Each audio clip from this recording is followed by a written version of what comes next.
First, I want to show you why you do not want an IRA and a 401k. See, you need to first understand why experts are now warning us of both IRAs and 401ks through some fascinating TV clips. And then I will prove to you mathematically why you need the 401k alternative.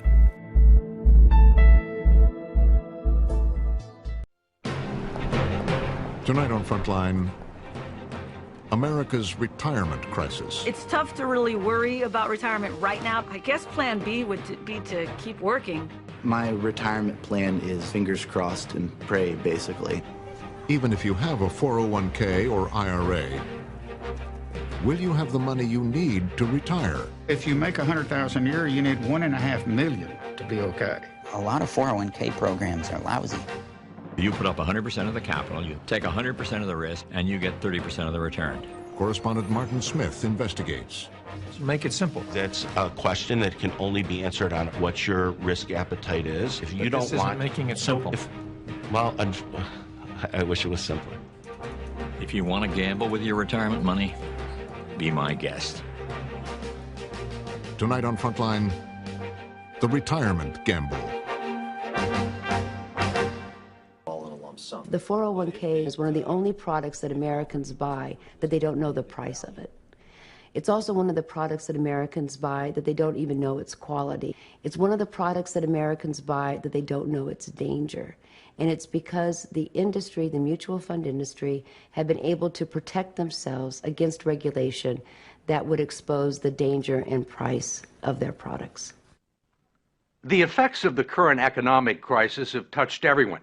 Even if you still have a good job and a paid-up mortgage, chances are your monthly 401k statement will remind you that you've lost a good chunk of your savings. Trillions of dollars have evaporated from those accounts that have become the prime source of retirement funds for a majority of American workers, affecting their psyche and their future. If you're still young enough, there's time to rebuild and recover. But if you're in your 50s or 60s or beyond, the consequences can be dire.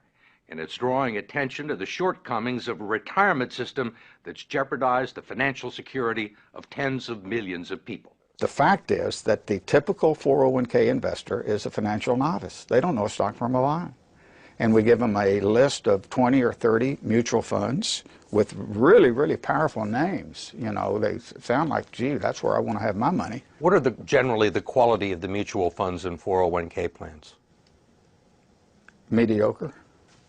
I'll be real honest with you. With half the funds on the list, really dogs, what people would characterize as dogs, shouldn't be on the list to start with. There clearly has been a raid on these funds by the people of Wall Street, and it's cost the savers and the future retirees a lot of money that would otherwise be in their account, independent of the financial collapse. Representative George Miller of California is chairman of the House Committee on Education and Labor and a staunch critic of the 401k industry, especially its practice of deducting more than a dozen undisclosed fees from its clients' 401k accounts. Now you got a bunch of economic wizards jumping in and taking money out of your retirement plan, and they don't want to tell you how much. You can't decipher it in simple English, and they're not interested in disclosing it or having any transparency about it. And most of the people that look at their 401ks have no idea that these fees are being taken out. No. Where would you find it? Where would you find these fees in this prospectus?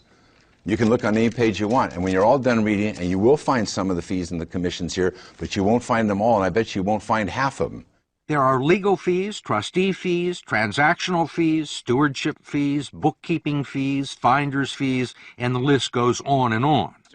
Miller's committee has heard testimony that they can eat up half the income in some 401k plans over a 30-year span, but he has not been able to stop it. We tried to just put in some disclosure and transparency in these fees, and we felt the full fury of that financial lobbying. David Ray, a lobbyist for the 401k industry, says he favors disclosing the fees, but his partners in the financial industry don't. You think most people know these fees exist? I think they know that there are fees. They don't know exactly how large they are. Why do you think the financial services industry is opposed to fee transparency? I don't know that they're opposed to it. I think the issue is... You don't think they're opposed to it? Well, they want to keep... You're a lobbyist in Washington, right? You know they're opposed to it. George Miller hasn't been able to get a bill to the floor. I think they want to keep the systems as simple and not make changes.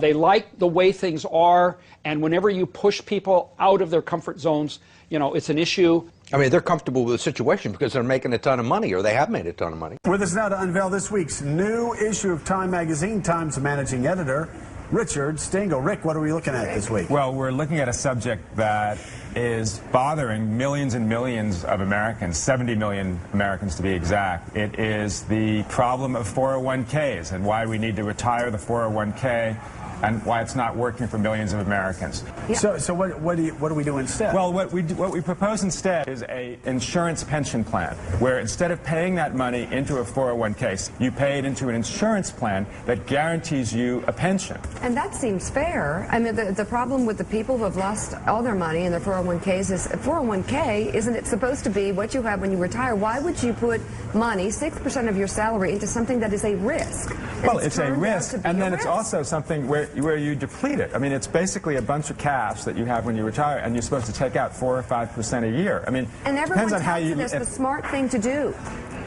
It was for a long time. There's a whole business. I'm not sure it was. I mean, it's not even 30 years old, right? So you have a whole class of people who have grown up, these investment advisors, who take this thing and are telling you to do something that nobody has tested or not. It's like a vaccine that they haven't really tested, and they don't know what the long-term influence.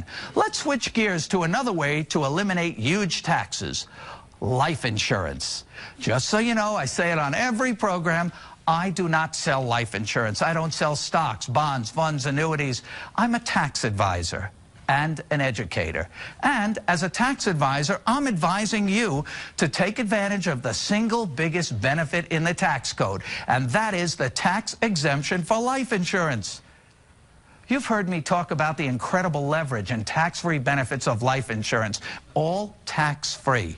It's truly the best tax leverage available under the tax code. In these volatile and uncertain times, you need to focus on investments that give you control, options, flexibility, and certainty. And you want to remove both stock market risk and tax risk. And you want a guarantee. And you want it all tax-free. You can get all of that with certain kinds of permanent life insurance.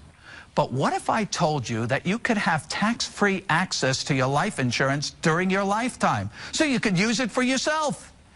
You could begin moving large amounts of money from taxable accounts into a tax-free permanent life insurance policy.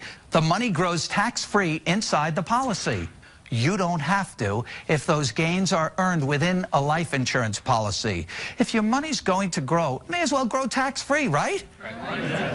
You need to realize that life insurance is an investment, but it's better than your typical investment accounts because it's tax-free. Oh, and one more thing. Life insurance comes with something else that you can never get from the stock market: a guarantee. Believe it or not, this is an area where you might want to invest the maximum you can into the policy. If you're approaching retirement or already retired and looking to shelter more of your taxable money into a tax-free vehicle, this might be the place for you. But the mistake most people make at this stage of life is trying to pay the least for the policy. So you might be thinking, how can paying less be a mistake? Everybody wants a good deal, because this is an investment, not an expense.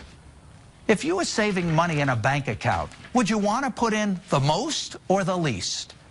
Of course you want to put in the most, because this is your savings. You should look at permanent life insurance the same way, except that the investment is tax-free. So why would you keep money growing in a taxable account when it can be transferred to a tax-free investment? If you have taxable IRA funds, you can, in effect, convert your IRA to life insurance, paying tax now at low rates on distributions from your IRA, and then using that money to fund your life insurance investment.